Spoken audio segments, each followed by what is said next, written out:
বন্ধুরা, আজকে যা গরম পড়েছে, ইচ্ছা করছে না কিচ্ছু রান্না করতে। মনে হচ্ছে পাখার তলায় বসে থাকি। কিন্তু দেখো কি করা যাবে, পেট তো সেটা আর মানবে না, রান্না তো করতেই হবে। তা আজকে আবার সোমবার, আমার নিরামিষ। তো কি রান্না করছি চলো তোমাদের এক ঝলক দেখিয়ে দিই কি রান্না হচ্ছে আজকে।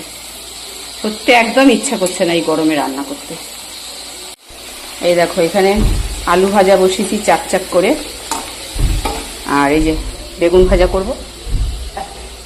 ভাজা করব। আর এই যে পটল কেটেছি, এখানে আলু কেটেছি, এখানে সয়াবিন আছে, এটা দিয়ে তরকারি হবে। আর মটর ডাল করেছি, ডাল হয়ে গেছে, ভাত হয়ে গেছে।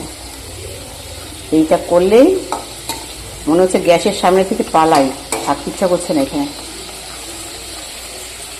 রোদ কিন্তু সেরকম খুব যে রোদ উঠেছে তা না, কিন্তু ভাবসা একটা গরম আছে, এই গরমটাই সহ্য হচ্ছে না। বৃষ্টি মনে হচ্ছে হবে করছে। তো চলো, আলুটা এবার নামাতে হবে, হয়ে গেছে ভাজা।